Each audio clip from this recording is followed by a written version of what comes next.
আমির খসরু ও সালাউদ্দিন আহমেদের নির্দেশে গেজেট প্রকাশ। কর্মচারীদের আলটিমেটামের ফলে তারেক রহমান যা বলল।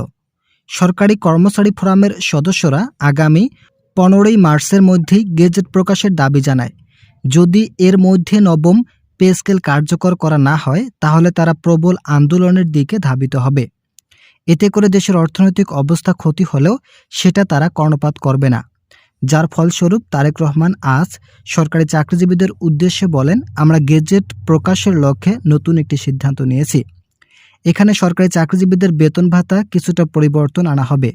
মোট কথা, অন্তর্বর্তীকালীন সরকারের আমলে পে কমিশন যে রিপোর্ট তৈরি করেছে সেই রিপোর্ট সরাসরি বাতিল করে নতুন একটি প্রতিবেদন প্রস্তুতির জন্য পে কমিশনকে তাগিদ দেওয়া হয়েছে। একই সঙ্গে পে কমিশনকে স্পষ্ট ভাষায় বলা হয়েছে আগামী 1 সপ্তাহের মধ্যে রিপোর্ট প্রস্তুত করতে। পে কমিশনের একাধিক সদস্য বলেন, আমরা বেতন বৃদ্ধির বিষয়টি সম্পর্কে অবগত।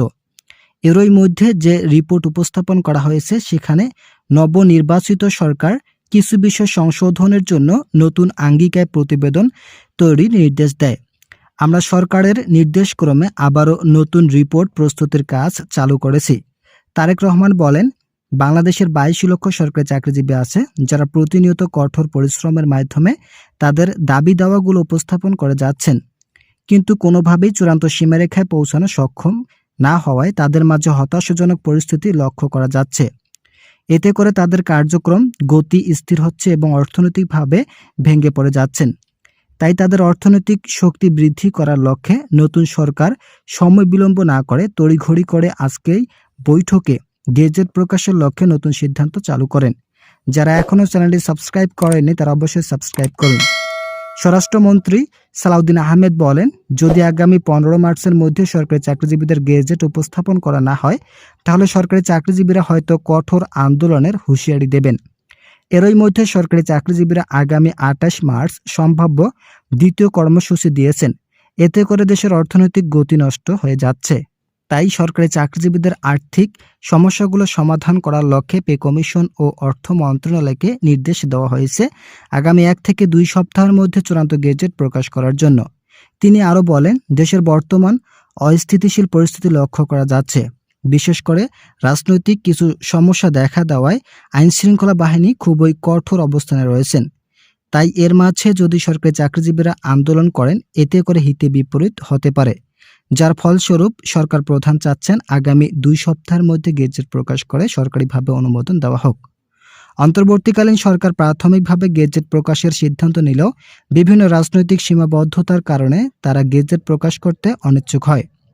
কিন্তু এখন যখন নির্বাচিত সরকার ক্ষমতায় অধিষ্ঠিত হয়েছেন তাই আর সময় বিলম্ব না করে দ্রুত গেজেট প্রকাশ করা হবে। পে কমিশন বলেন, বাংলাদেশের যত সরকারি প্রতিষ্ঠান ও স্বায়ত্তশাসিত প্রতিষ্ঠান আছে সকল প্রতিষ্ঠানের চাকরিজীবীদের জন্য এই নবম পে স্কেল যুগোপযোগী একটি সিদ্ধান্ত হয়ে দাঁড়াবে। যারা এখনও চ্যানেলটি সাবস্ক্রাইব করেননি তারা অবশ্যই সাবস্ক্রাইব করুন।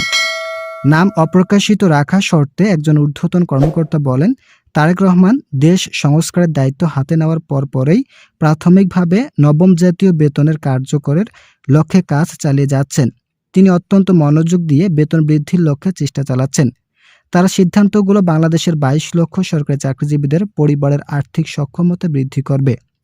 যদি তারেক রহমান আগামী 2 সপ্তাহের মধ্যে গেজেট প্রকাশ না করে তাহলে এটা পরবর্তীতে ব্যাপক জটিল সমস্যা তৈরি করতে পারে। তাই এর আগেই সকল কার্যক্রম সম্পন্ন করে গেজেট প্রকাশের মাধ্যমে সরকারি চাকরিজীবীদের সকল সমস্যার সমাধান করা হচ্ছে। ওই ঊর্ধ্বতন কর্মকর্তা বলেন, গত শুক্রবার সরকারি চাকরিজীবীরা আলটিমেটাম দিয়েছেন। এই আলটিমেটামে 2টি ডেডলাইন ঘোষণা করেন। প্রথমটি হচ্ছে আগামী 15 মার্চের মধ্যে গেজেট প্রকাশ করতে হবে, অন্যথায় আগামী 28 মার্চ কঠোর কর্মসূচি দেওয়া হবে। যদি এটা বাস্তবায়ন করা না হয় তাহলে সরকারি কাজে ব্যাঘাত সৃষ্টি হলেও নতুনভাবে আর্থিক প্রতিপথ ফিরে আসবে। স্বরাষ্ট্রমন্ত্রী, প্রধানমন্ত্রী ও পে কমিশন সরাসরি বৈঠক করে নবম জাতীয় বেতন স্কেল কার্যকরের নতুন সুপারিশ নিতে যাচ্ছে বলে ইতিমধ্যে বিভিন্ন সংবাদ মাধ্যমে উঠে এসেছে। তারা সবাই গেজেট প্রকাশকে সমর্থন জানিয়ে আগামী 15 মার্চের মধ্যে তা কার্যকরের নতুন রূপরেখা তৈরি হতে যাচ্ছে। আপনারা যারা এখনো আমাদের এই চ্যানেলের নতুন সদস্য আছেন এবং পরবর্তী আপডেট পেতে ইচ্ছুক তারা অবশ্যই আমাদের এই চ্যানেলটি সাবস্ক্রাইব করে আমাদের সঙ্গেই থাকুন। দেখা হবে পরবর্তীতে। সে পর্যন্ত অবশ্যই আপনারা আমাদের চ্যানেলের সঙ্গে থাকবেন। ইতিমধ্যেই নবম জাতীয় বেতন স্কেল কার্যকরের বিষয়ে গুরুত্বপূর্ণ সিদ্ধান্ত আসতে যাচ্ছে। আগামী 15 মার্চের মধ্যে সরকারি চাকরিজীবীরা পাবেন নবম পে স্কেলের আওতায় সকল ধরনের সুযোগ সুবিধা। তো আপনারা অবশ্যই সে পর্যন্ত আমাদের সঙ্গেই থাকবেন। ভালো থাকুন, সুস্থ থাকুন। দেখা হবে পরবর্তী ভিডিওতে।